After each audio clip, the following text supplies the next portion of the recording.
Three of them are 25-minute talks and one is a 15-minute talk. The first talk is by Dr. Vineet Paleri. He's a director of academics for the School of Engineering at Chanakya University, Bangalore. He's going to talk about partial redundancy elimination. Over to you.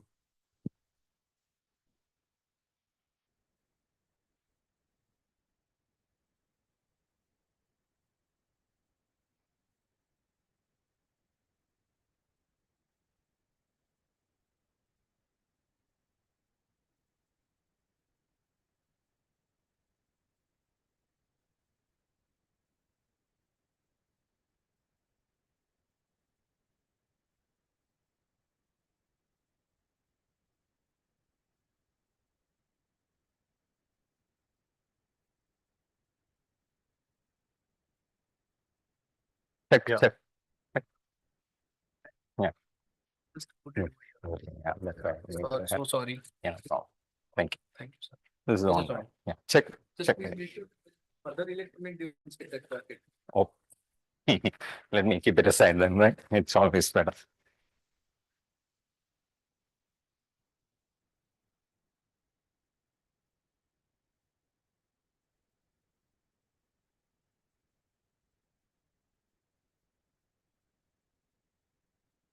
Yeah, before I start, let me thank the organizers for giving me the opportunity to present our work here. So let me go ahead. So the talk is basically on partial redundancy elimination. And there are two aspects as far as the talk is concerned. One is we believe that this algorithm is simpler than the existing one, which is popularly used, that is called lazy code motion. And the second aspect is that the algorithm, that is the popular algorithm, essentially takes 4 iterative data flow analysis. And we here have the solution in 2 iterative data flow analysis, and we say that the 2 passes or the iterative analysis is turned into 2 passes. There is a restriction, I'll come to that sort of. So in order to cut the time, I'll say that I'll be restricting to the basic concepts rather than going into the algorithms, the proof of that, etc. So we can take it up if necessary. So the whole concentration will be on the basic concept of the new algorithm as such. Anyway, since we started talking about partial redundancy, I thought that for the general audience, we say that a particular expression is redundant. Not getting it. Oh, sorry. Yeah, an expression is redundant. Let's say here x plus z is redundant at a particular point. If there exists a path from start to P with an equivalent expression A prime on the path. Here, for this expression x plus z, you have another equivalent expression x plus y on the path. Hence, we say that this expression need not be computed again, but you can have the computation stored somewhere and use that value later. Hence, we say that this is redundant in general. But if you look at the forms of redundancy, you can have lexical based, that's the classical way in which it is done. And then you know that value based is more aggressive. And lexical based, we have optimal algorithms. But as far as value based, to the best of our knowledge, there is no optimal algorithms. We'll be concentrating on lexical for the time being, and we feel that the insight from this may throw some lights as far as the value based is also.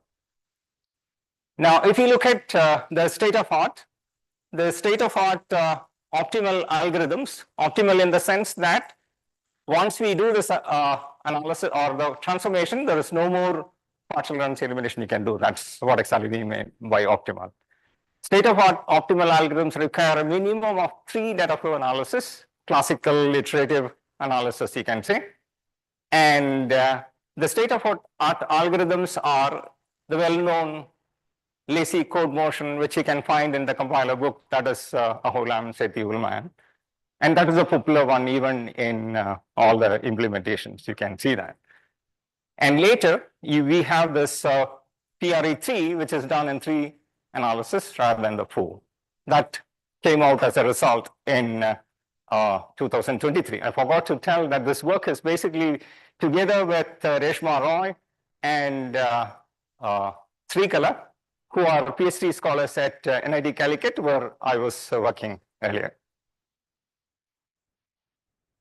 And when we look at that, the motivation is that any significant improvement, if you want significant improvement in efficiency, need to reduce the number of analysis. That's what we felt. I mean, otherwise you can have maybe minor delta improvements. And our work focuses on reducing the number of analysis required for PRE. So the problem is ultimately to develop an efficient algorithm for, I repeat, lexical-based, not value-based, partial redundancy elimination. Now let's see the basic concept again. As I said earlier, I'm not going into the algorithms in detail. I mean, if necessary, we can think of that. So the basic concept is that partial redundancy can be detected. Note that I'm using the word detected, not elimination now, using the concept of partial availability. That means you need only one data flow analysis basically to detect partial redundancy. And you can see this figure, and you can see that you need this analysis, partially available path analysis.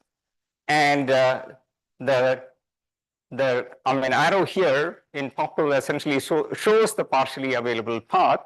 And you look at any computation x plus y here, if it is partially available at this point, it means that it is detected. So one analysis basically to detect partial redundancy.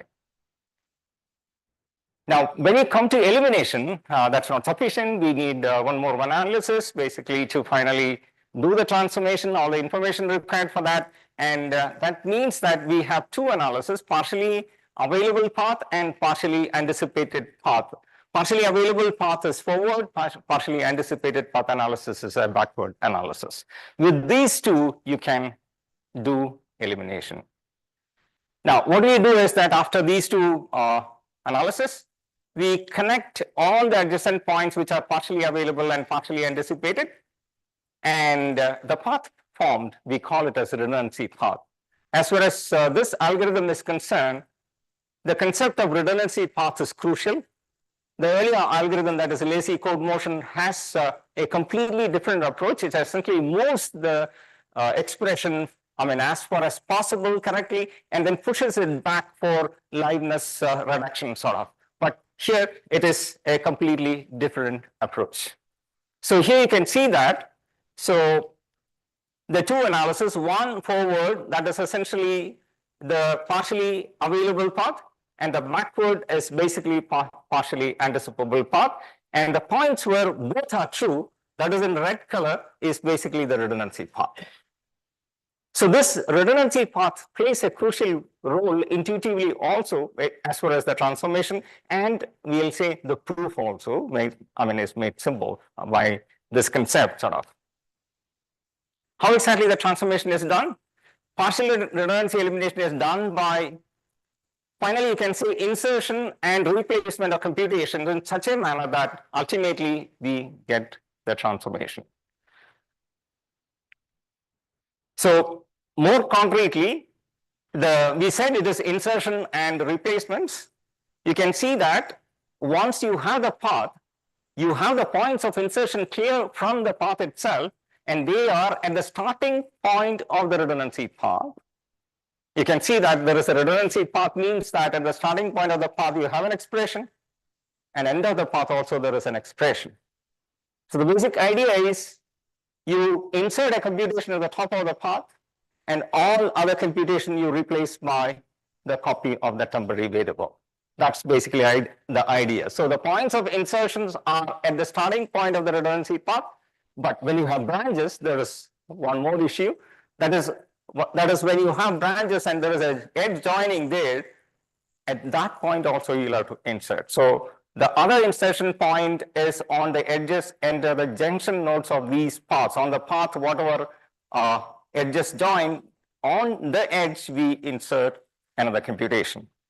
And once that is done, what happens is our partially redundant expressions become totally redundant. And once it is totally redundant, you can replace all the computations of the expression that appear on the path in a sense.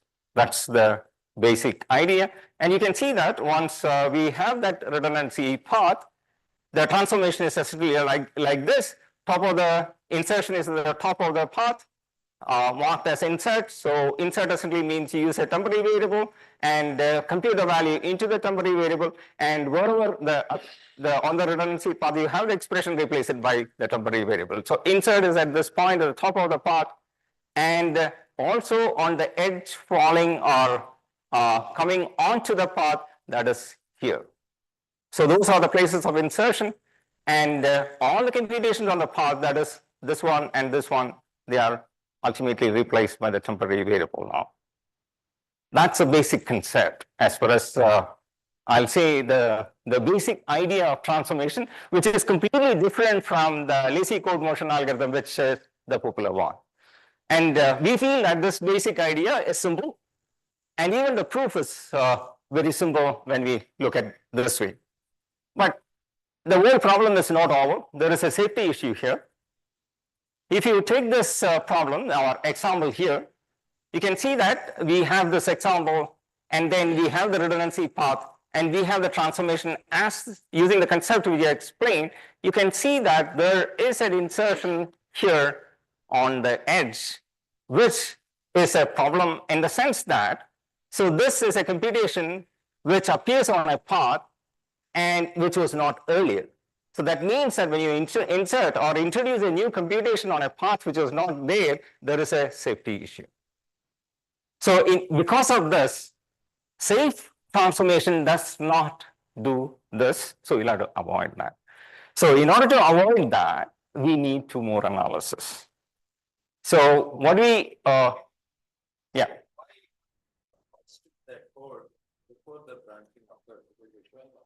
Yeah. In this example, hoisting this, yeah. There are these variables were live and their values were available. Actually, the code would have been constant right up. Yes, that's basically the idea of lazy code motion, and you will get the correctness as far as the transformation is concerned. But you know, when we talk about optimal algorithm, there are two parameters we take: computationally optimal and lifetime optimal, in the sense that the temporary that is used have the smallest life range. So we wanted to have that at the smallest possible, causing the smallest possible life range.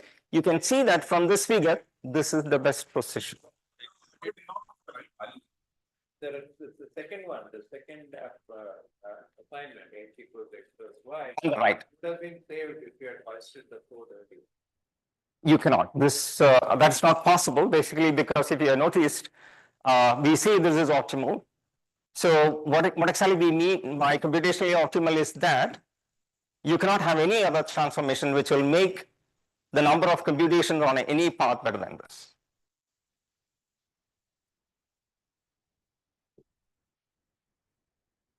What lazy code motion does is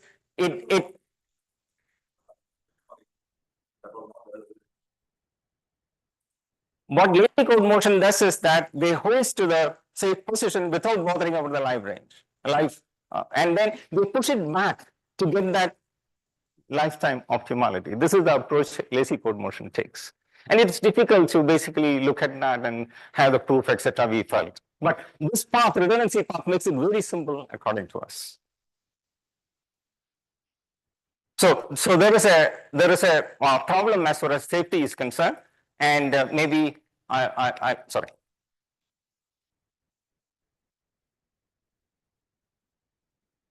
Sorry.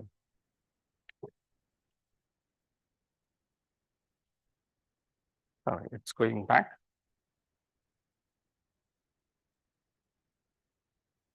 Yeah, so this is a safety problem, and in order to solve that, we have two analysis, basically to make sure that the insertions are done only at safe points. And how exactly we do is by doing two more analysis. That's basically available expression analysis and anticipation analysis. And any one of them at any point essentially says that it is a point of safety. So you can insert that, otherwise, no. So safety rule essentially ensures semantics is preserved. And if you, with the safe available path computation and safe anticipability path computation, you have only these 2 points, and you don't have a path like the one which we got earlier. So we are not going to have any transformation here. Safety is taken into account. So that means there are 4 analyses. So you can now see that the first one, if you take this example, available and anticipated paths are marked here, available in purple and anticipated in green. And then you have the redundancy path here in the second figure. And once we, the safe path. And once we get the safe path, what we do is on the safe path, we do safe partial availability. And similarly,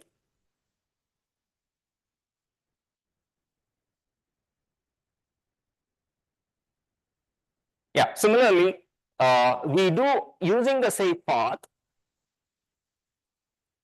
On the safe path, we do safe partial anticipability analysis. So these two together, the common points, we essentially get safe redundancy path. Earlier we were getting only redundancy path. Now we are getting safe redundancy path. And once you do the same transformation which you explained earlier, the transformation is safe. Now let's come to, that is the classical way in which things are done. Now what is new as far as we are concerned is that an observation that we also, whenever we talk about an analysis to gather some information for compiler optimization, the context in which we are working, we were always thinking about iterative analysis. But we felt or we found that it's not necessary always. You can possibly cut it down. And as a special case, it is even possible that you can do that kind of an information computation in one pass, not essentially processing a node twice. This is the observation which we had. And in that context, the current best known algorithms, as we said earlier, takes a minimum of 3 unidirectional analysis for partial redundancy elimination. And the new proposed algorithm requires only 2 analysis, iterative analysis, followed by 2 computation sort of. So let me again not go into the algorithm as such and explain the new concept of doing the whole thing in one pass, visiting the node only once rather than iterative analysis. Let me try to explain it using this example. What is the basic idea? The basic idea is identify the expressions in a node or collect all the expressions in every node. And you start from one expression. Let's say you start from here, and this problem for the time being, for the sake of simplicity, I'm taking partially available expressions. And the same concept is taken for other analysis. So let me take this partial availability and let me take this expression. The partial availability starts from an expression down, and you propagate that information until that property is false. And this can become false only if the variables involved in the expression, that is here x and y, they are reassigned. So in a sense, you start from the expression, propagate the expression as up to the exit point. If there are no killing, we call, or reassignment of the variable in the expressions. Otherwise, when you have a reassignment, the propagation stops there. This is basically the idea. And you do this for, you take each of the expression in the program and do that propagation. Now, another observation which we had is, basically when you, let's start from here, and you propagate it to this point, and there are 2 successes. So you have to take both successes to propagate it further. So you take one by one. And let me say that I take the left one. So I propagate it up to this one. The input point of this is partially available. Go further, and there are 2 successes. So let me take the left path first. So go down, left path. When you go down, and note that when you have already that expression appearing, don't bother. That's not going to cause any problem. You go further propagating. And when you reach here, you can see that what exactly we are telling is that once you have already have that information as true, you can stop there. That's basically the idea. At this point, we stop by having a visited of already that property is true. And another point, so you go up to this point and stop, and whatever things which we have left earlier, like for example here, we took the left path, now take the right path and keep on going, and you have partial availability here. And similarly, when we took left path here, right path you go, and the input point it is true, but there is an assignment to the variable here, so it is stopping, the property is stopping there. And you go like that. This is basically the concept. From each expression, you propagate the whole, the property to the entire graph. This is basically the concept. And I think now with that concept across, maybe I can go fast. So what exactly we are doing, that we are using this concept. You can say that, say, partially available path is computed in one pass. There are two things which you require additional to the safety, that is say partially available path and say partially what we call finally the redundancy path. So say partially available path is computed using one pass using the concept, and similarly the redundancy path in another computation. That's what exactly is done. So ultimately, what exactly we are telling is that in a redundancy path, the first and last nodes contain an expression E, as we observed. And to identify this redundancy path for an expression E, note that this is for one expression, and that's a crucial point where a discussion can come.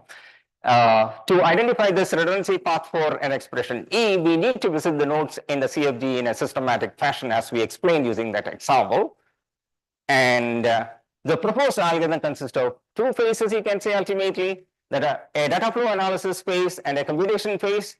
The first phase, two classical unidirectional data flow analysis, that's basically available expression analysis and anticipated expression analysis to find safety of every point. And then two computations, basically to have the final thing. So you can see here, we are doing available and anticipated expressions, that's marked here. And then you essentially get the safe paths here, and further the two computations sort of. So on the safe path, you do say partially availability and say partial redundancy path, and finally you get the redundancy path like this, and all the transformations, the concept is exactly the same which we have said earlier. They are both forward to analysis. No, available expression analysis is forward, anticipated is backward. And just to mention about the implementation which you have done, so it is using LLVM infrastructure. We used spec benchmarks, and just to have a feel of the benchmarks taken, and finally the number of LLVM instructions and the expression considered, we were conservative. We took only arithmetic expression with plus, minus, division, etc. Just for the sake of demonstrating things. And this essentially shows that the LCM, the classical, I'll say the partial redundancy elimination algorithm and the proposed algorithm, both essentially have the same number of redundancy detected. Both are optimal, and we are showing that both essentially is optimal. And this is with the PRE3, with three analysis algorithm which we have mentioned, and the proposed algorithm. Again, they give exactly the same number of redundancies that is detected. Now, the crucial part is efficiency. So we have the comparison here. Ultimately, in the average, if you look at average running time, it's all benchmark conservatively taken with limited number of operations and the expressions we have considered, then it takes 77 seconds here for LCM, 47 point something for PRE3, and the proposed algorithm takes 37.32. And that essentially boils down to a reduction in time of 51% over LCM and 21% over PRE3. So in conclusion, I can say that the work essentially has a proposal for new algorithm with two unidirectional iterative analysis followed by two computation sort of, which essentially gave us that kind of an advantage in terms of efficiency. But I would like to repeat that the 2 points as far as this new algorithm is not only this efficiency, but also the simplicity of the algorithm. I personally say that I found it very difficult to read and understand, and also the proof of LCM. And here we say that it's much easier. Thank you.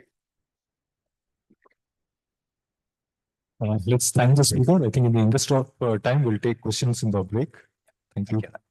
The next speaker is Alok Thakkar. He is an assistant professor at Ashoka University. Yeah, over to you, Alok.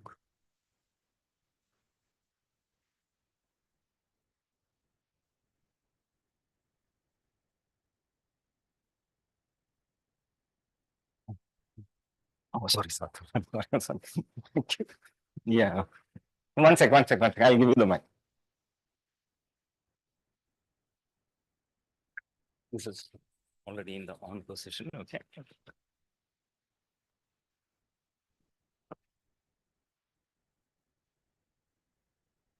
Hello.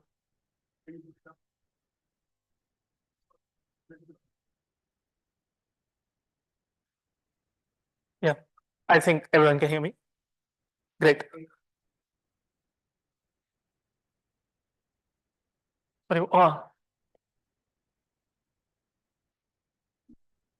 So, hello everyone. I'm going to talk about example guided synthesis of relational queries. This is my doctoral work before I joined Ashoka.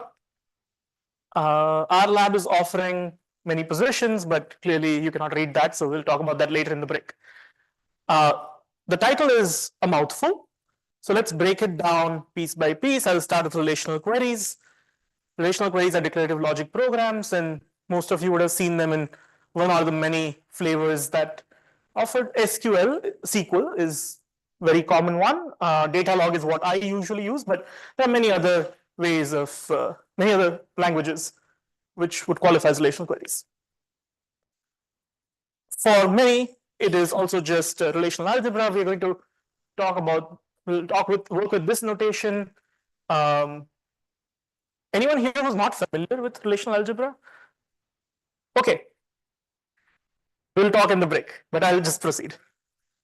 Okay. So a query is either a table, like an input table, your relation R, or it is a select of those certain columns on that R, maybe with some kind of a criteria based on C, saying, okay, I have a table of all students, pick all students whose first name is A, start with A, something like that. Projection is projecting out certain columns of that table or relation. And then there is join with respect to either the multiple kinds of join. Here I'm talking about theta join, which is with respect to some parameter. So very similar to SQL if you used. And for the rest of this talk, I'm not going to talk about select. I'll mostly talk about project and join queries only. But the work that I'm talking about was built up over 3 papers extending this. So in the first paper, we talk about conjunctive queries with a union. So union of conjunctive queries. Second paper, we add the select operator, which we like. And the last paper, we looked at how to generate recursive queries, which are not really discussed in relational algebra, but you have data log, which is what I use, where recursion is useful, mainly one of the reasons why you want to do prolog or data log. So relational queries are nice. They have many applications. I will skip this slide, but it is used in many different domains across industrial applications as well. The question that we have to look at is synthesis of these queries. Oh, I can just look there, right? Synthesis of these queries. So querying is a familiar concept where we take a query, take some input tables, generate an output table. The synthesis question flips it around, says, given input tables and output tables, can I find this query? So here our specification is given through input-output examples. It's not a complete mathematical specification. It is through these demonstrations or programming by example setting. And the application is, as you might have seen on Stack Overflow, a lot of users want to write queries. They know what kind of behavior they want. They can write these kind of questions on Overflow. You can't see it, but you can guess what it says. But they don't know the syntax. Sometimes they don't even know the logic, but they can give some examples and often even verify or validate if the generated output makes sense to them for their application domain. You can think about this in terms of ChatGPT as well, or AI tools of students often use these kind of AI tools to figure out how to solve their homework assignment, right? The other application is a little bit more interesting, which is you want to find a hypothesis that works as a separator. So this is a case of something like supervised learning, but not just that you want a separator or a model, you want an explainable small model. So here, is there a way to distinguish those marked plus versus those marked minus? I could say that the relationship between the circle and triangle, saying the triangle is inside the circle for those with plus, circle inside a triangle for those with minus, is one explainable hypothesis that separates them. Again, relational. So those are the two kind of application domains that are interesting. For the rest of the time I have, I'm going to use this kind of a running example where I have intersection data from some map, some streets are intersecting each other, and there is traffic signal data at a given snippet, and the traffic data. So green signal says where there's green signal, has traffic says what streets have traffic. We observe some crashes, and we want to come up with an explainable hypothesis on why these crashes happen. So let's say there is crash from Street Broadway and Whitehall. We want an explanation. In the data log syntax, this is what an explanation looks like, which says street X has a crash if X intersects Y, both X and Y have traffic and both X and Y are green. So you want to automatically generate such a hypothesis just looking at the data. Fair enough? This is not a new problem. Lots and lots of papers are written about it. And here I have a representation of it. These axes were just chosen by me, and expressiveness can look like different. It's not necessarily projected down to one dimension. And by instance specific constraints, I mean something like, if I were to generate this query, for some of these tools, the user has to say that use only 2 variables, the size of the explanation should be bounded by 5. There are these set of templates, and you can only combine them or use them in certain ways. So that's what I mean by instance specific constraints. They can come as templates, meta rules, mode declarations. These are the only constants with which you can run a comparison operator, etc. Instance specific that user has to provide. By expressiveness, there are different ideas, but we are looking for queries that can support general recursion, that can support predicate invention. I'll come to predicate invention later, but we want to automatically discover new relations which are not given in the input table or explicitly in the output, or support numerical comparisons against constants which are not necessarily in the input table.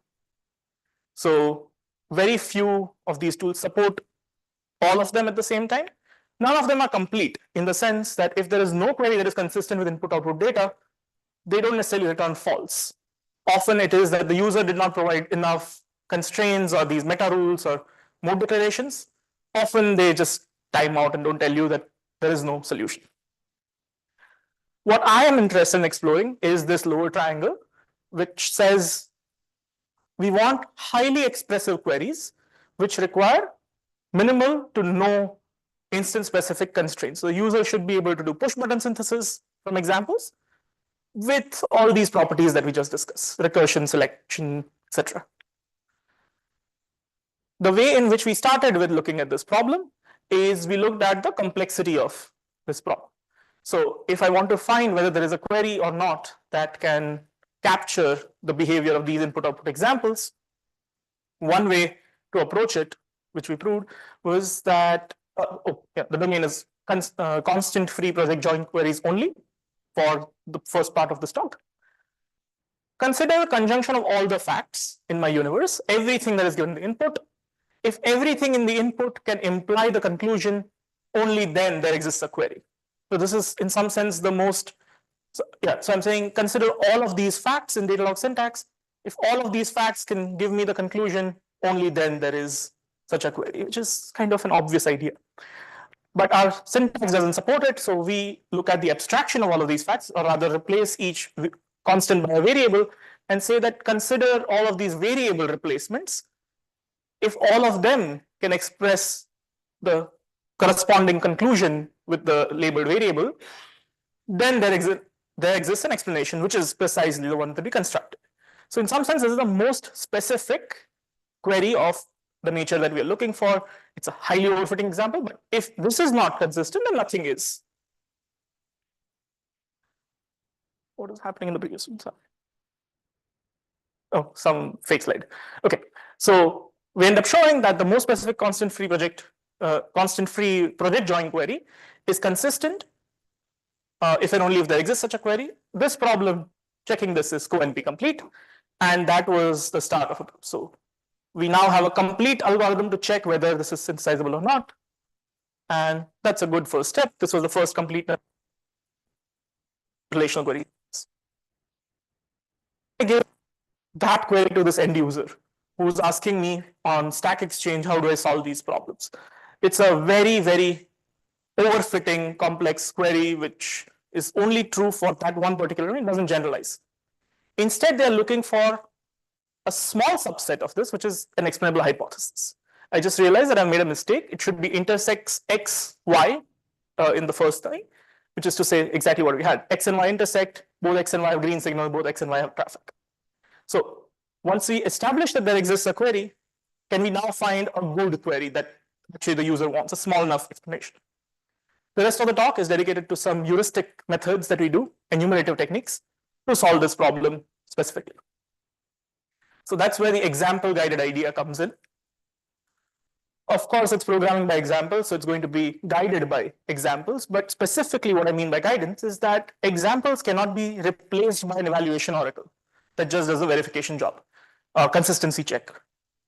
Here, we want to use the structure of the examples to generate candidate programs. All of you are familiar with flash fill. Effectively, flash fill does something similar, where it looks at the substrings and tries to generate a string transducer from those substrings. So similarly, we want to look at these examples and structure of them, the connectivity or co-occurrence of constants across these tuples to generate good candidates quickly. The rest of it is the standard syntax guided approach. You generate a candidate, check if it works. If not, revise your guess and check. All right, so that is example guided synthesis of relational queries. For our example, for our demonstrative example, this is what it looks like. We first summarize the structure of co-occurrence of constants in a graph. So the idea of this graph is every constant that occurs in the input-output examples becomes a vertex, and there's an edge between two vertices if they occur in the same relation. So because has traffic and is green are unary relations, I have self loops, otherwise intersects are just arrow. And then we show that we can iterate or we can enumerate subgraphs of this graph, this constant co-occurrence graph, to generate candidate examples, to check for consistency, and if they work, we have a solution. At the end, if the query corresponding to the entire graph doesn't work, well, that is the most specific query that we discussed a few slides earlier, then there is no such query that exists, which gives us a completeness guarantee. So let's start with one of the vertex at arbitrarily, Broadway. I say that there is a crash at Broadway Street if Broadway has traffic, which is to say I generalize it to an abstraction, replace the constant by a variable, and create a hypothesis and check if that hypothesis works. It doesn't work. It generates some tuples that should not be in the output. So I look at them, I just add another edge and grow this graph. So I'm slowly growing the subgraph. I iteratively do it till I find a good enough subgraph. So I don't, and I keep going. At some point, I reach such a subgraph where I get exactly the queries that I want, the output that I want. I was looking for Broadway. I found Broadway. It also doesn't generate any bad tuples. So it doesn't generate anything that is not in my crashes. So yeah. So as long as it has only tuples that occur in the example outside, and it explains the tuple that I started with, which is Broadway, this is a good enough candidate. And that is how I can generate just a only project and join query, which captures the desired behavior. Of course, it's a greedy algorithm, so it could go wrong. It could have started and explored some other part of the graph.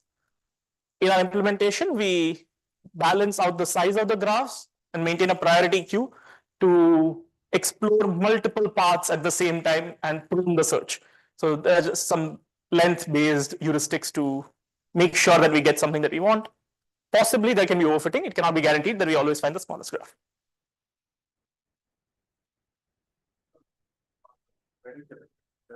Relations on your.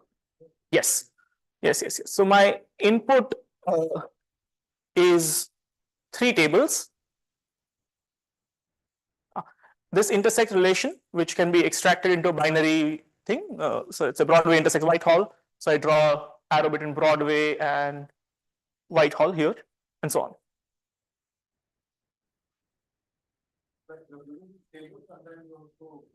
So I start with these tables, construct this graph. Graph construction is explicit. Yes, data log kind of a program, a relational query, that's the objective. Yes. And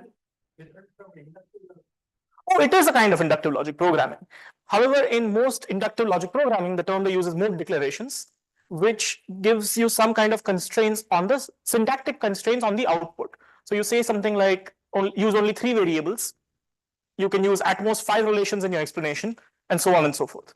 So this is ILP, just renamed because we are publishing in conferences that don't like the word ILP, but it is inductive logic programming. I mean, like says like your output is always subset of input. Input output example. That is the case if we don't have any aggregation operators. Yes, the output constants will not create new constants. You cannot create new constants. The only exception is in SQL when you use aggregators like sum, count, something like that, where a new constant may appear, and we don't know how to deal with it, which was one of the biggest things, which was a limitation. We don't know how to deal with it. So that is the core idea. And the core idea says that because we have finitely many subgraphs, we can exhaustively search through it. It might take a lot of time, but we'll get a terminating and complete algorithm. The soundness check is because we validate it against input-output examples which are given and only output a query if it is consistent with the given data. So in that sense, the first terminating, sound, and complete algorithm for such a query synthesis or inductive logic programming, if you'd like to say that.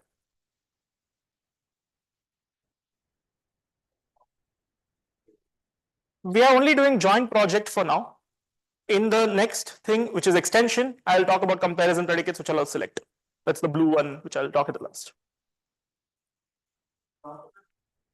Yeah, so if you think about join, what I'm doing is I'm joining intersects table with has traffic, and is green table. So it's a join of 5 tables. And from that join of 5 tables, I'm only projecting X. So if I were to write it down explicitly, I'm doing join of 5 tables by the commas in data log and project out one of the columns.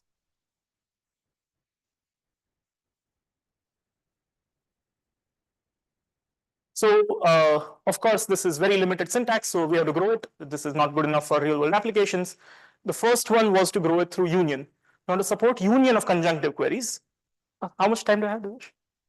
Okay, so I'll go very fast. Union of conjunctive queries, where we again use a small heuristic. We generate a good enough project join query for every positive tuple or every desired output tuple, and then construct a union of them. We also add a pruning heuristic to make sure that we are not growing the set by a lot.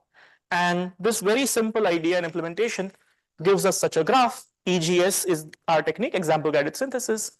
This is logarithmic growing scale. So you can see that EGS is able to solve all 79 of the benchmarks that we took from previous literature, compared to ILASP, which was back then the best ILP for unset programming kind of a paper, as well as ProSynth, which was a hybrid technique, combining constraint solving as well as enumerative techniques. So we did not time out. We also looked at manually verified that these are small enough programs that actually a user would generate, and they happen to be the kind of programs we desired. So this is how you fill the first part of the triangle. For recursion, by recursion, I mean a data program that looks like this. Strongly connected components is the transitive closure of paths. So is the transitive closure of edge, and SCC between X and Y if there's a path from X to Y, Y to X. Here, path is a recursive predicate. Path is a recursive predicate, but it's also an invented predicate. edge is the input, SCC is the output. Our tool has to automatically discover this path relation. And very few tools actually support these kind of recursive algorithms. GenSynth is one of them. ILASP is another. And we were able to show that we outperform them as well. Popper is another. So very few, but we were able to outperform them on a set of 20 benchmarks. Fewer benchmarks because recursive programs are hard to find in previous literature. And the tool was called Mobius 2023, slowly filling in that triangle. Last is comparison predicates, which took some more time, but the idea was that we want to generate these kind of queries, now going to SQL syntax. It's a select of join of certain parameter with either numerical comparisons or categorical comparisons. So in a particular category or less than equal to some number. Till now, what we have seen only deals with this part of the query. For the second half, we refer to decision tree learning, and we combine decision trees along with our enumerative technique to get the SQL queries up there. Yes, so we are able to support disjunction as well in this tool. Not in this example though. This example doesn't have it. Synthesis tool can support disjunction. This example doesn't have disjunction. So that we evaluated over 1,000 queries and compared to a bunch of tools, and we were able to perform well on those as well.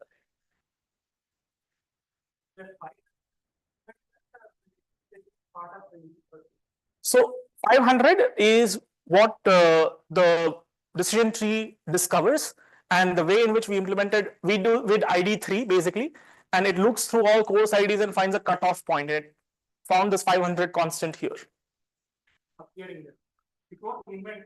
It can invent if you change the decision tree learning method. So there are some methods which will invent. We are decision tree agnostic. We just use ID3 because that's the simplest one that I learned in my classes. So, and it worked very well. But if you do a more sophisticated technique, you can also invent those constants. How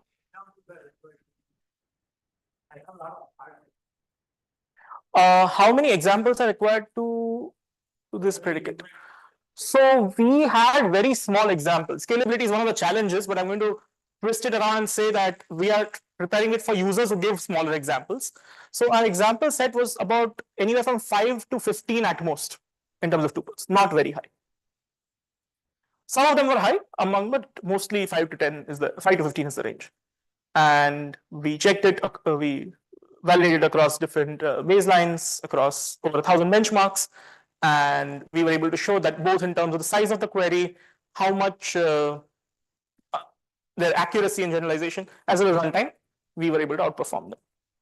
So together we were, with all these, we are slowly filling up the triangle. Some future directions remain, which I'll just take 1 minute. We want to synthesize in presence of noise. Right now we are assuming that data is perfect and we should be able to explain everything. Sometimes that's not the case in real world. A lot of data is noisy. We may have partial labels, we may have incomplete labels, we may have incorrect labels. Thinking about all those remains a question. We have partial answers, but not good enough. Scalability remains another challenge. If I'm going to spin it off as machine learning with guarantees, supervised learning with explainable outputs, then scalability is difficult. As I said, only 5 to 15 is our example set. And we want to express aggregation, which remains a difficult question, exactly because of the question I heard. In the output, if there's a new constant, how do we understand where it really comes from, which aggregator it comes from? So, which is to say, we want to explore this triangle, upper triangle. We'll give slightly more supervision, but we still want low supervision, highly expressive examples. So by supervision, I mean instance-specific constraints or guidance. And yeah, that's it. Thank you. Yeah, let's thank Alok for the wonderful talk. Are there any questions? Path 1 for recursion? Predicate for path, right? Shouldn't it have been tail recursive? So yeah, it was one of the examples that we. Yeah, but it was not tail recursive. It was multiple, it was double recursive. Path, go to the path. So that last thing should have been edge, XZ and path. XY is edge XY, and then path is the recursive closure. Now you can define. No, but that double recursion for the same path, it will give you multiple points of splitting Z. if you're instead define it as edge X, Z, Yes. and then path Z, Y, you'll get only exactly all the solutions uniquely for Z. So Horrible tail recursion. You'll get a sort of left recursion.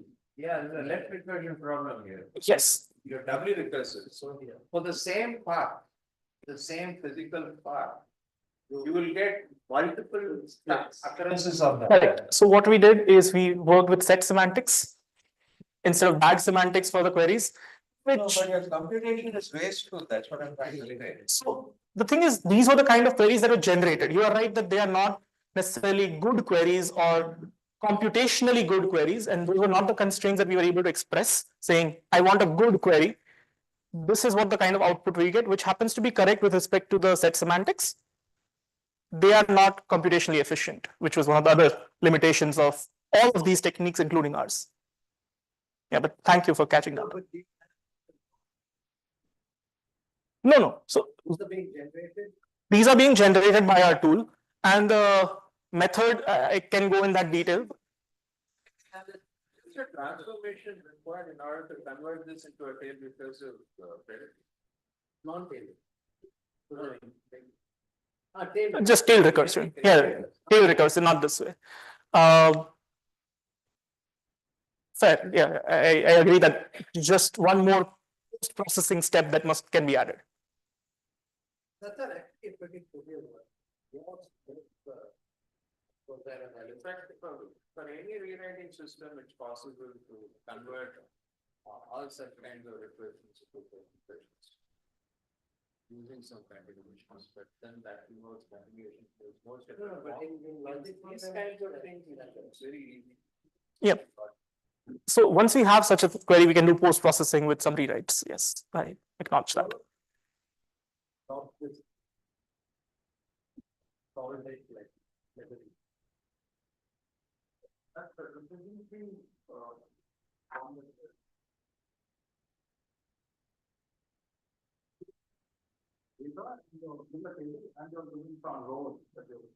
Yes, so I'm given something like this table here with another table which could be a department table. So I have a registration table and a department table. Sorry, a student, yeah, registration table and department table, and they are separate tables. I'm not showing you the input here, which is the problem. Yes, we want to generate some output saying which particularly selects all students taking engineering courses with registration ID less than 500. Yes, so we first generate a candidate query, which is a join of a bunch of input tables, which would look like something on the left. And then we run decision tree learning on these to explain only the ones in the output. That's kind of the high level idea. The question remains, how do you balance between joins and these kind of comparison predicates? That was the trickiest part.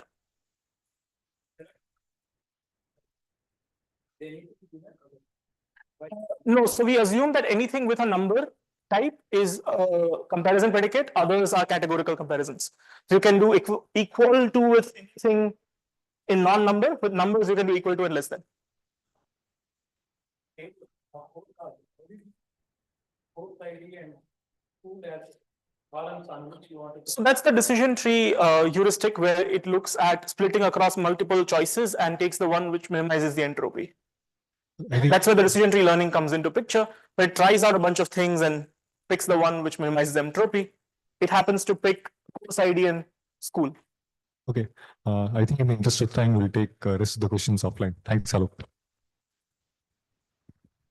Next session is online. Mm. Mm.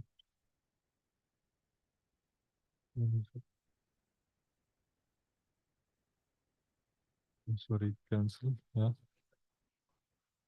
Which one? Yeah.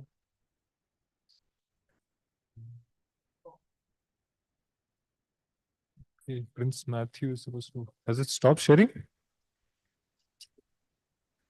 Okay. Hello, Prince. Can you hear us? Yeah, I can hear you. Am I audible? Yeah, you are. The floor is yours. Thank you.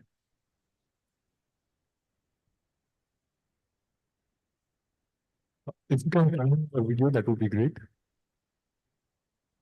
I think it'll be in my slides. Okay, yeah, we can see you. Yeah. Is the slides visible? Yes, slides are. Great. Yeah, so good afternoon, everyone. My name is Prince Matthew, and I am a PhD scholar from IIT Goa. So today I'll talk about learning real-time uncounter automata using polynomial mini queries. So the full version of this paper is on archive in the following link. So this is a joint work with my supervisor, Dr. Srijit Devi from IIT Goa and Dr. Vasu Penan from University of the Both.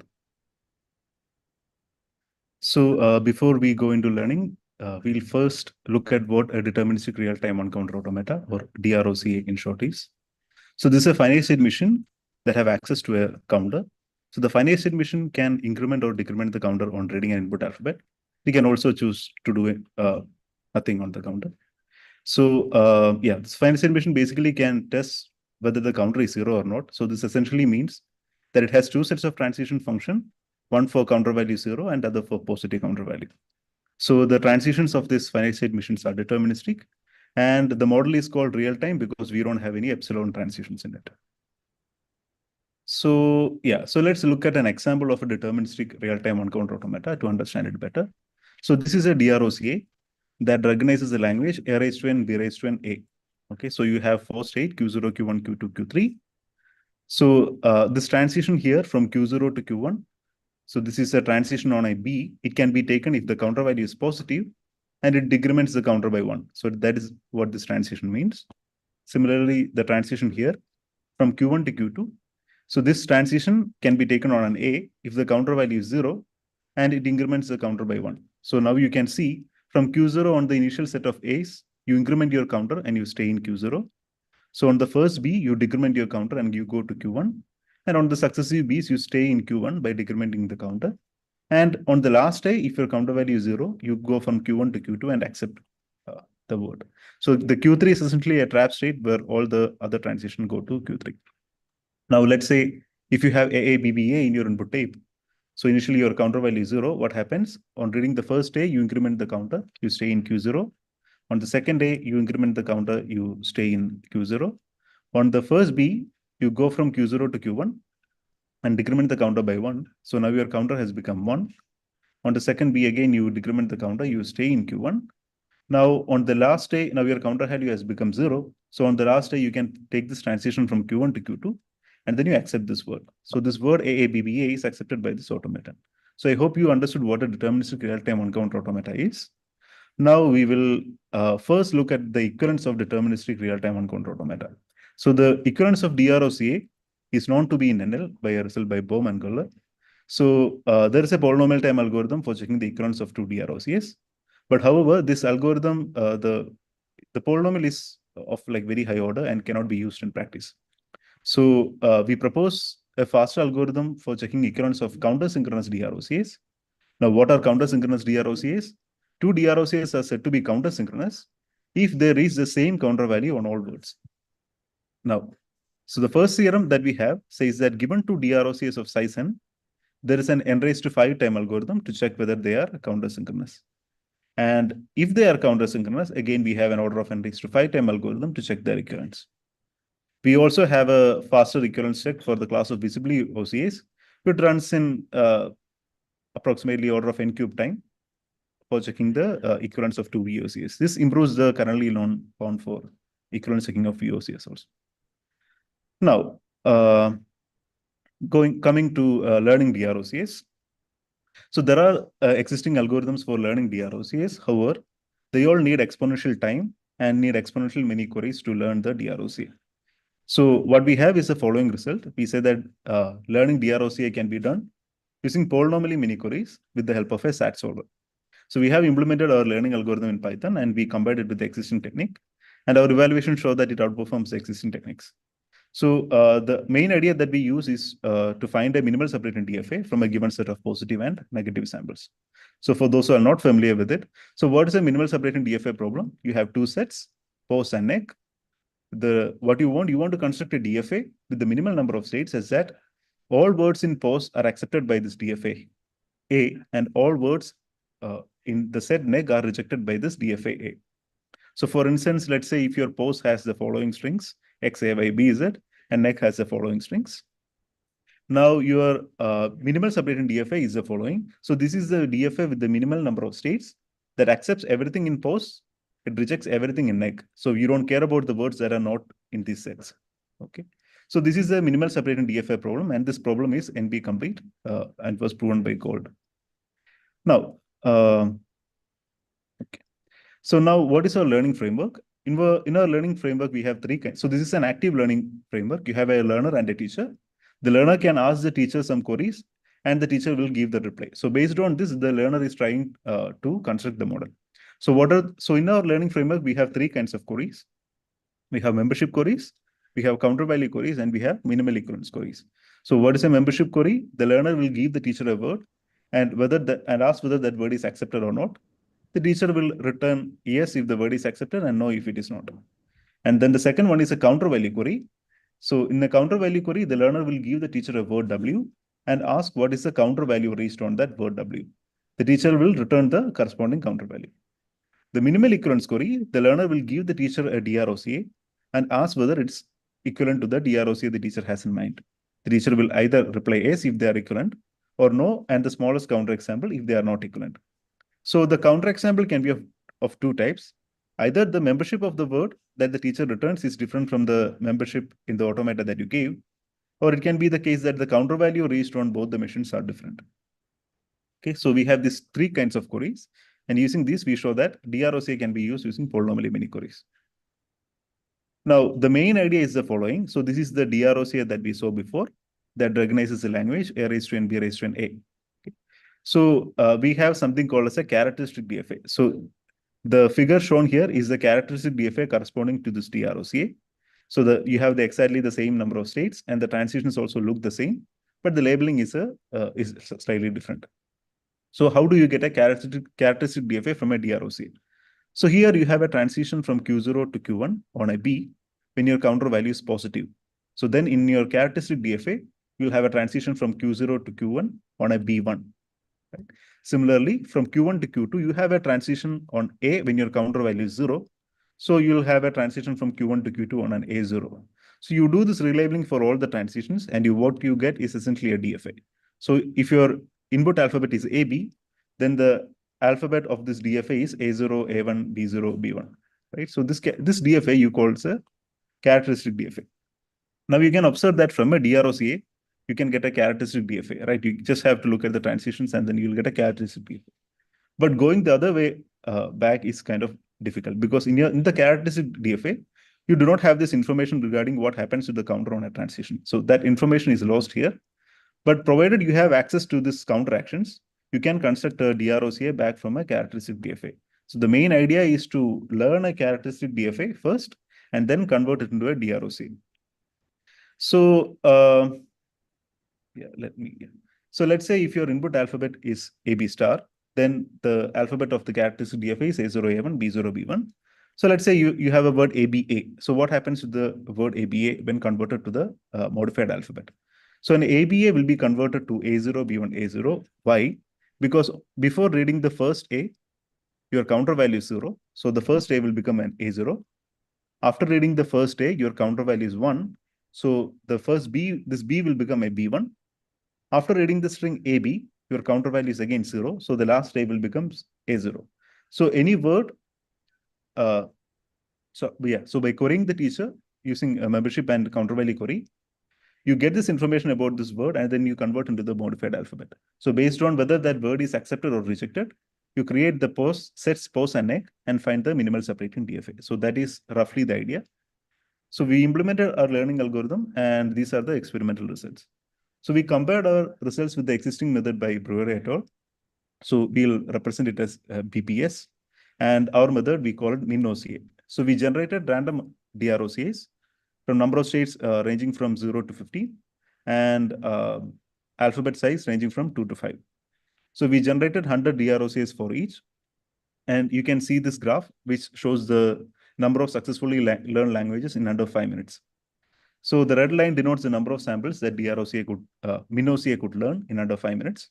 And the blue line denotes the number of languages that the BPS existing technique could learn. So you can clearly see that it outperforms the existing technique in terms of number of languages learned within the timeout. The second graph here shows the average length of the longest counter example. So we use the counter synchronous equivalence query and we always get the minimal counter example. So you can see that the number of the size of the counter example returned is always small in our method. Whereas in the existing technique, it uses approximate equivalence query. So it doesn't have any such guarantees. Also, there could be a chance that the DROC that you get in the end in the existing technique could not be the right one. So the third graph here shows the average number of states in the learned DROCA. We always learn a minimal counter synchronous DROCA. So the number of states in the learned automata does not exceed the number of states of the teacher's DROCA, whereas the existing technique does not have any such guarantee. So the fourth graph here shows the average number of equivalence query. Theoretically, we only need polynomially many equivalence query, but in our experiments, we only saw linear many equivalence queries, whereas the existing technique needs exponentially many equivalence queries theoretically. Now, we also conducted experiments on general DROCs, and yeah, so this graph here shows the total time taken versus the time taken by the SAT solver. So here you can see that most of the time for learning was taken up by the SAT solver in finding the minimal separating DFA. So currently we are using a tool called DFA miner by Dellarbe et al. In finding the minimal separating DFA from a given set of positive and negative samples. So if you have a better algorithm for finding the minimal separating DFA, that would immediately give you a better algorithm for learning DROC. Yeah, having said that, yeah, so these are some examples of DROCs learned by MinOCA BPS. So this is the input DROCA, which recognizes language A raised to N, B raised to N, A. This is the DROCA learned by MinOCA. This is minimal and counter synchronous with the input, whereas this is the DROCA learned by the existing technique BPS. So here it is not minimal, it is not counter synchronous, but it is equivalent with the input DROCA. So there were instances where the existing method learned of DROCs of size more than 400 for a 15-state DROCA. But MinOCA always ensures that the number of states in the learned automata is at most the number of states of that teacher's DROCA. So is it always the case? Maybe there are exceptions. So there is an example here. So this DROCA, this is input DROCA. This is the DROCA learned by MinOCA. This is minimal and counter synchronous with respect to the input. But this is a DROCA learned by BPS. So essentially, this language is a regular language with some unnecessary counteractions here and there. Since MinOCA is always trying to learn the minimal counter synchronous one, it learns this model. This is in fact the minimal counter synchronous one, whereas BPS recognizes that it is a regular language and then just learns this DFA. Now, so what are the conclusions? We have an algorithm that terminates after polynomially many queries. It learns a DROCA with number of states less than or equal to the teacher's DROCA. This algorithm can be used for learning a minimal VOCA, visibly one counter automata. So the input alphabet determines the counteraction if the teacher's OCA is a visibly OCA. However, the minimization problem of this visibly OCA is NP complete. So there is no polynomial time algorithm for learning a visibly OCA using in polynomial time. So yeah, so what are the future directions? Is there a polynomial time algorithm for learning OCA? Clearly, there is no polynomial time algorithm for learning the minimal counter synchronous one, but there can be a polynomial time algorithm for learning a model that contains polynomially many states compared to the minimal. Also, can we have a practical algorithm for learning OCA without using SAT solver? So these are something that we are currently looking into. Yeah, so these are the references. Thank you. Thank you, Prince, for the talk. Are there any questions for Prince? Yes, Deepak.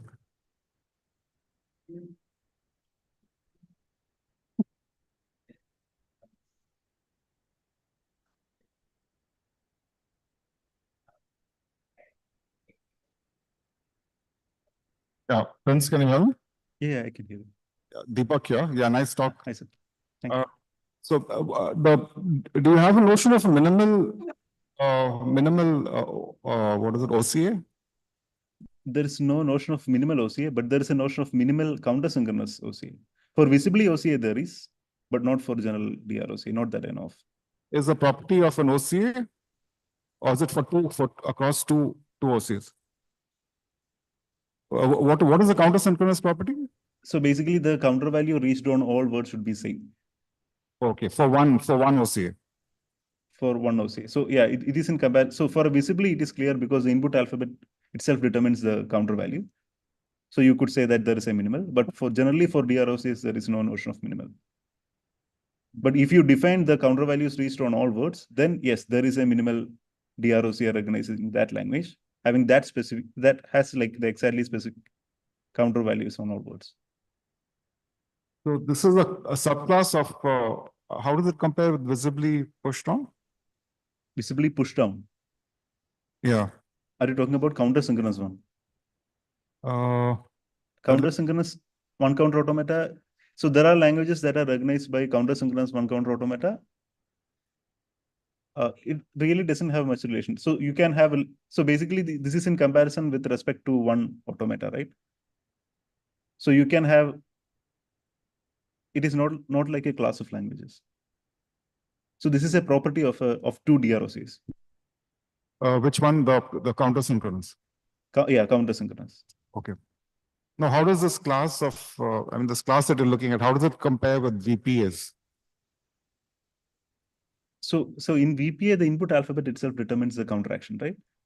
Okay. So here there is no such thing. Okay. Okay. Yeah. So any one counter language that you can have, you could have a counter synchronous DROC for that. So if you make the alphabet visibly pushed down, then so the increment and the decrement gets tied to the alphabet. Yes. Yeah. Then there is then it is clearly less powerful than visibly pushed down. Okay. Okay. Yeah. Thanks, Rich. Thank you for this. Are there any other questions? So if not, let's thank you for your attendance. Thank So- you. Some abstract interpretation. Continue.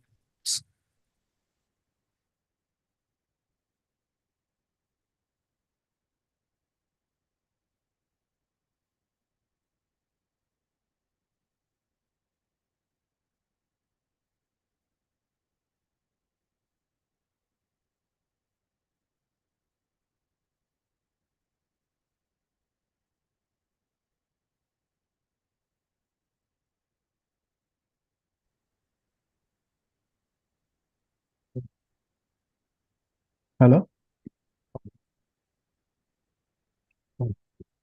Hello?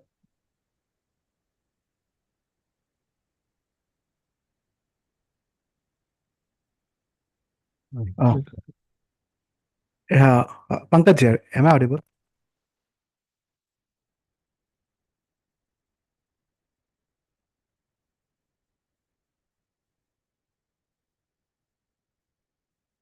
Uh,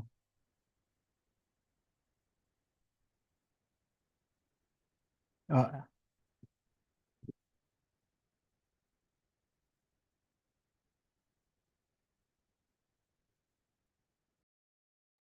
Hello, am I audible?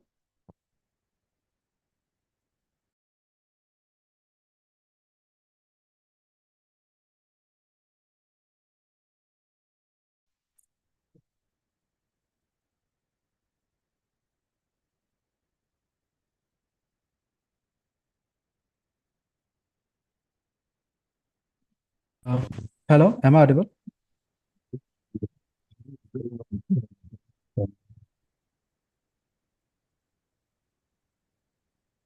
Hello?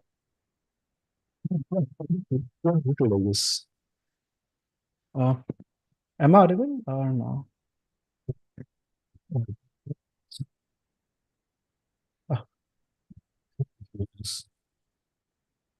Okay. Let me share my screen, but I cannot hear it, actually.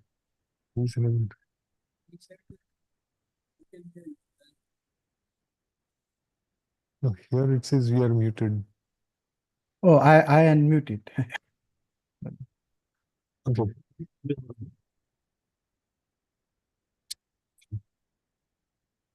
Can you see my screen?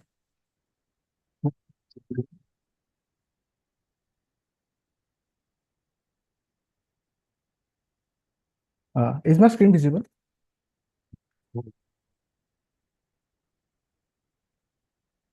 Unfortunately, I don't know why he's not able to share us. Uh, I am able, is my screen visible? Okay. Sure.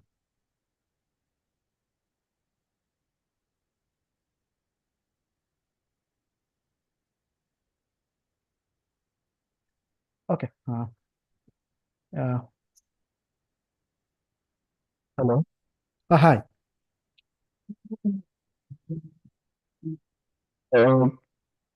Just Am I audible?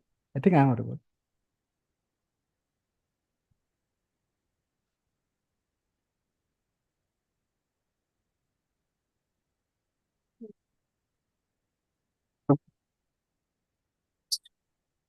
Uh,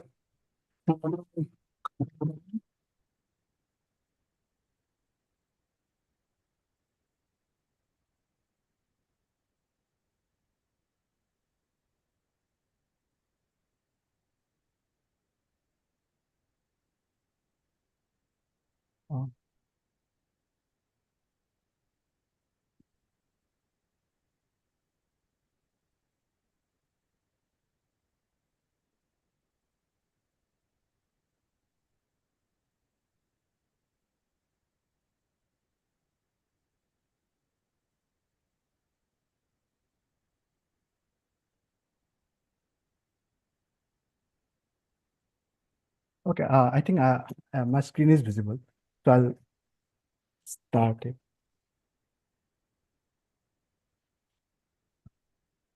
So I'm Pankaj.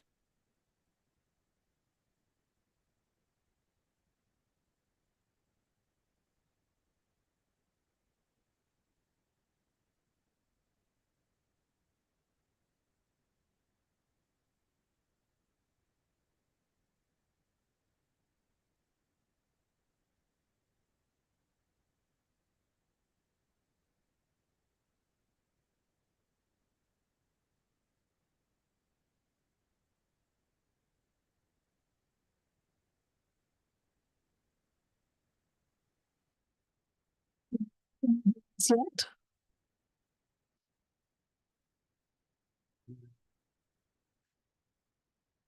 Oh, I can hear you, but I guess that's you can't hear us telling you that, can you? ask him to proceed with the Yeah, you presentation. can just say start.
Hi. I'm Pankaj. I hope all can hear me.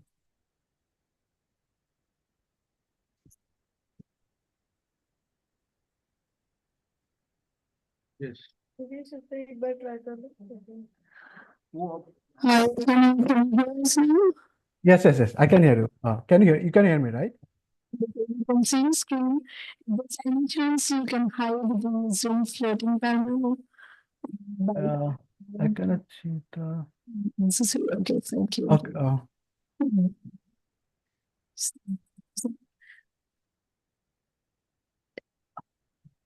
I think I think it will be above. It's okay. I think I don't have much on above. Thank you so much. Yeah, I can. So you can hear me. I can start it.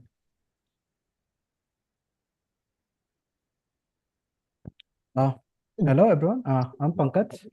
I'm a PhD student at IIT Kanpur. Uh, th- so I work with Professor Subhajit Roy. So today I'll talk about uh, how to automate abstract interpretation by synthesizing the manual task in the process, which is writing these abstract transformers. Okay. Before getting into the details, um, let me explain what is abstract interpretation is. So we have given a program. At line number 11, we have an assertion and we want to check whether this assertion is violated or not. Okay. So there's many ways to verify this, but we'd like to do this using the abstract interpretation. So for in abstract interpretation, we start with an abstract set. So in this case, we take an interval called interval. We take an abstract domain called interval domain, where A comma B says that it represents a set of values from A to B, and A is a lower limit and B is the upper limit. So since C is an input, I consider at line number 2, we consider that C can have value from -infinity to +infinity. And then we have an assumption. So we prune the search space from -infinity to infinity to 0, infinity. Now there is a loop statement at line number 5. So we slice the abstract values. The inside loop, it goes from 0 to 9, and outside loop, it goes from 10 to infinity at line number, shown in line number 10. Okay. Now, at this point, when we are at line number 6, we know the value of C will be from 0 to 9. But at line number 7, there is an operation, which is C gets the value of C plus 1. Now, this is where the term comes for abstract transformer. We do know how to do addition in case of concrete, but we don't know how to do the addition in terms of interval. So that's why this term called abstract transformer, where we have to write our own stubs to define this, to give interpretation to these symbols to the concrete operation. Now, in this case, in this interval domain, it is easy because we can do the output of addition of two interval will be the addition of both the limits for both lower and upper, which is shown in the right. Right?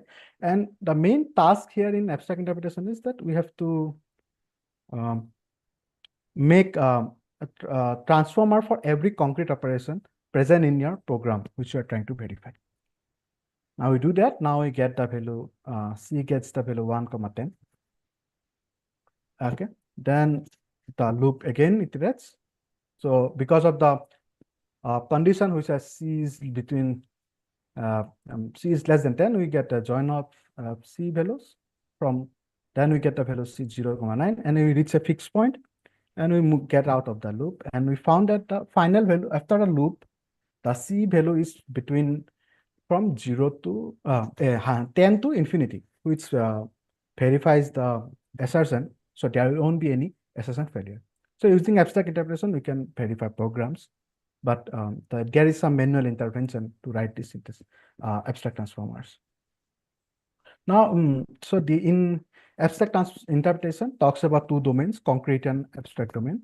So these alpha operators take values from concrete domain, set of values from concrete domain, and it maps to a single element in abstract domain. And the gamma takes single abstract value to a set of concrete values in the concrete domain. And the beta takes a single concrete value and maps it as an abstract value. Now, the challenges here is that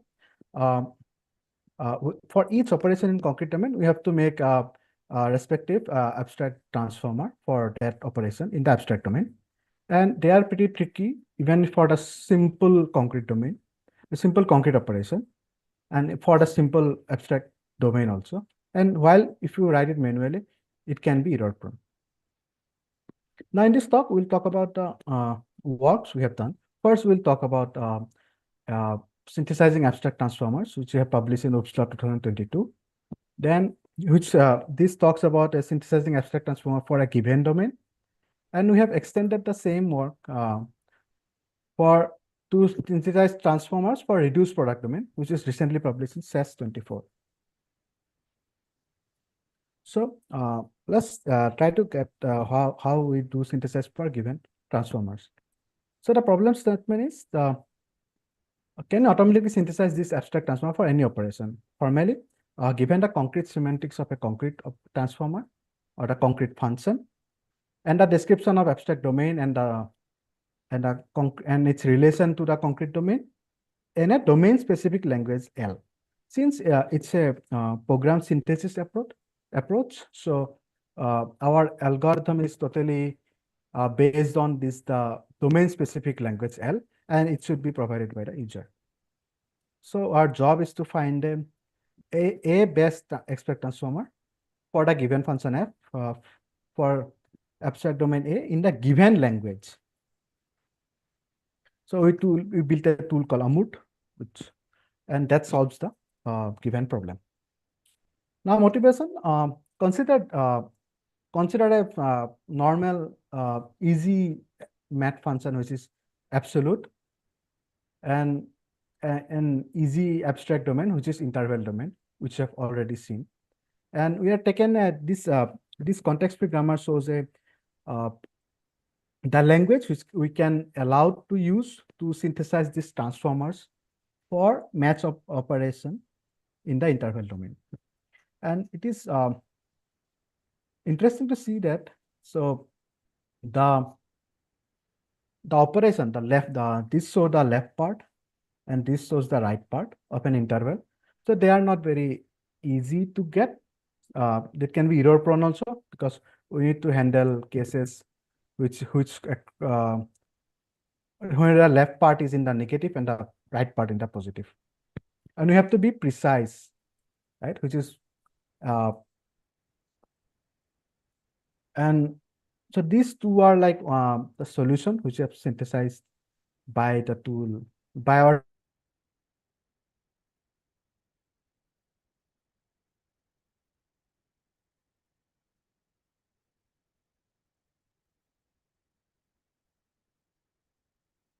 best abstract transformer may not even be computable. And it may not be possible to express that in the given L. And the precision of different transformers may not, it's a partial order, and there might be case that it may not be unique.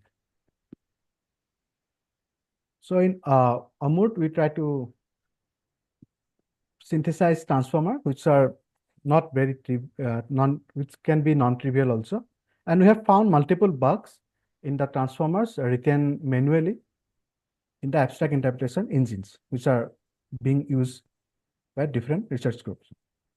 So Amut was do this in reasonable time, and let's try to see the working of Amut. So Amut, since it's a program synthesis approach, so Amut uses counterexample guided inductive synthesis strategy. Since it's a SEGI strategy, it's driven by two objectives of soundness and precision. And the dual objective is guided by two sets of example. One is a positive example. So the example, if you can see, it's in this angle bracket. So A comma C prime. So you can see the A is the input abstract value and C prime is the output concrete value. So after applying the best transformer on A, the C prime should be a part of resultant abstract value, which that will be a positive example. For example, if we consider the operation increment, an abstract value 5,9, if we apply the best transformer, 10 will be a part of it, because 9 will be incremented by 1, so 10 will be a part of it. So this 10 is a post value, not a pre value. And similar to negative example is that it's not in the part of the output abstract value. So for this, so 2 cannot be part of the abstract value after applying the best transformer on this 5,9. So this soundness and precision verifiers drive these two stack slopes. Now, so this is an illustration. So how the Amurt works, which expands and shrinks the transformers using the examples, positive and negative examples. So we start, this purple one is a start with a basic small transformers. Then we get the positive example, which we want to include, right? So this purple one doesn't include the positive example. Why this is a positive example? So a dashed one is a it's a best abstract transformer, which you don't know, but we want to over approximate this dashed line. So this green one is a positive example. So our job is to enclose it. We have to collect that point. Now, but if you see, so this becomes too big, right? So we want to exclude some points, which is covered by the given transformers. So this becomes a negative example, which shrinks the transformers. And this process keeps on going on until we reach a fixed points where we couldn't find any positive or negative examples. So this is an overview of our algorithm where we try to, the one loop generates positive example using the check soundness, and the other loop generates negative example using the precision check precision method. And there are additional components also, but we encourage the viewers to go through the paper. So what we have claims are there. If the algorithm terminates, the Amurt returns the best transformers, L transformer. This L here stands for the given the domain-specific languages for the program synthesis part for the given concrete function F. And if the DSL is finite, so the set of choice for the programs is finite, then algorithm will always terminate. So one interesting to see here that we have seen that we could we could synthesize transformers for an operation which is known to us. We know the semantics of the operation, but assuming we don't know the semantics of this operation, which is present at line number 3. And we can say that this is a closed box function, like a proprietary library calls or cloud API calls. Can we still get, can we still synthesize abstract transformers of this kind of given concrete functions where we can only have, where we can only query them without the source code, right? And it is, we can leverage the same algorithm, but in case of soundness, we can use, since we don't know the source semantics of the concrete operation, we will be using a fuzzer instead of a theorem prover. So in experiments, what we have done, we have taken two sets of examples. We have taken a string domain and we have taken a fixed bit with interval. And for the string domains, we have 5 different abstract domains and 3 for interval domains. And we have experimented on different operation from 6 operation for string and 9 operation from interval. And we have done for each domain, we have a synthesized transformer for each operations. Now, it's interesting to see that the transformers we have synthesized for the open box and the closed box, they are pretty similar. Now, what we have done to check whether our transformers are good or bad. So what we have done, so there are some abstract interpretation tool. So what we have done, they have manually retained the transformers. We removed them and we plugged in our transformers and we check what are the parameters what are the parameters they are different by, right? So if you can see, this is a scatter plot we have. So in each case, there are 4 cases I'm showing: the analysis time, imprecision index, fixed point iteration number, and the program state. And you can see they all lie in the same line, which states that both the manually written one and the synthesized one, the synthesized one are not worse than the manually written one. And we have found 4 soundness bugs in the manually written transformers. It means we have synthesized the code, and while we are checking manually with the manually written one, we found there are some dissimilarities. And on further investigation, we found that there are bugs in the manually written transformers. Now, we extended AMURT to do with the synthesizing abstract transformer for reduced product domains. Let me give you a brief overview of what reduced product domains means. So we have seen interval. Let's consider another 2 simple interval for odd interval and even interval. It is similar to the interval domain, but endpoints in the odd interval, the endpoints are odd. And in case of even, the endpoints are even. Now, for a simple operation, if we take increment operation, now what will be a transformer in the odd operation, odd interval? So if you see, if you increment by 1, the left-hand part will not be changed, but the right-hand part will be incremented by 2, because if we add single number to an odd value, it will become even. So, but even number cannot be a part of the abstract value. So we have to increment by 2. In this case, the 5,7 will become 5,9. Now, let's try to see how the imprecision carries forward due to this kind of domain plus the transformer for this domain. So assume we started with a set of values from 2, 3, 4, 5. But if we try to capture these values, we have to make a values of 1, 5, because 2 is even. We cannot use 2 as a lower limit. So there is this 1 is an imprecision due to the domain. And for each operation, so we are doing a plus plus by 3 times. And each time the a getting incremented by 1, the concrete value of incremented by 1, the abstract value, the set of values abstract value represents, is incremented heavily, right? So the best solution we want is 1, 5 is 4, 8, right? Because you incremented 3 times.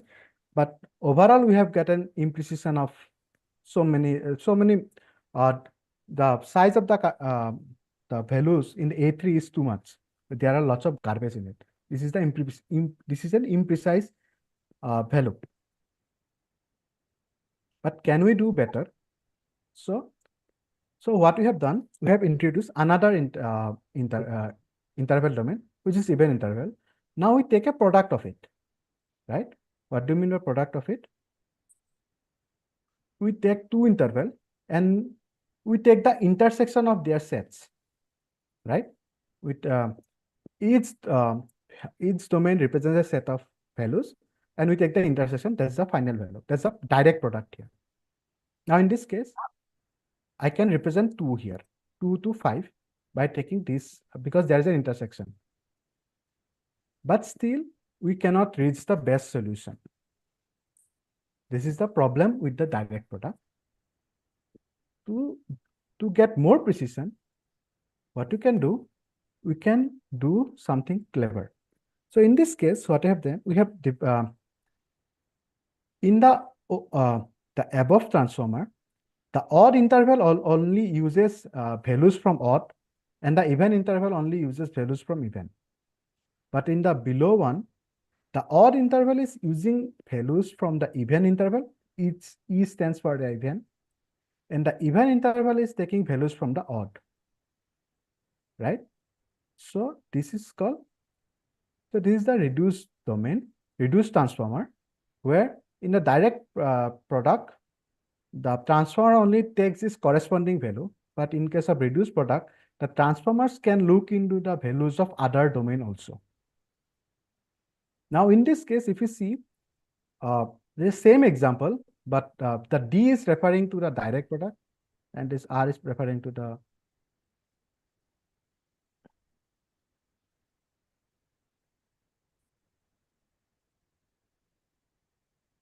okay. So we have the same problem we have solved, but there are more than different domains and different.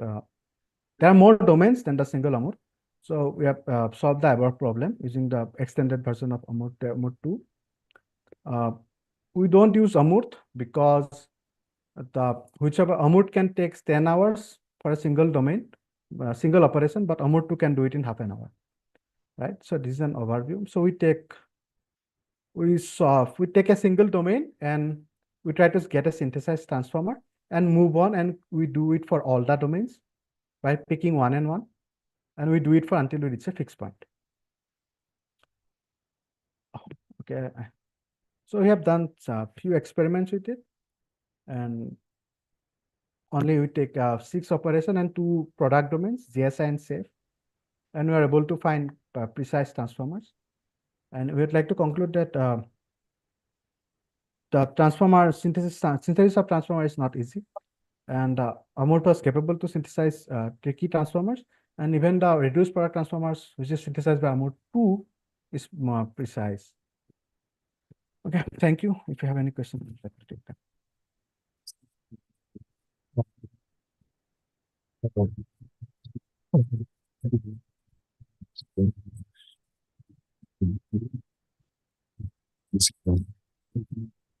I cannot hear you well. If you can write it in chat, I think I can do it better.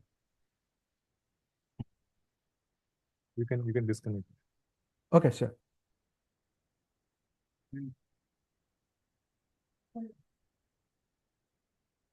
आपने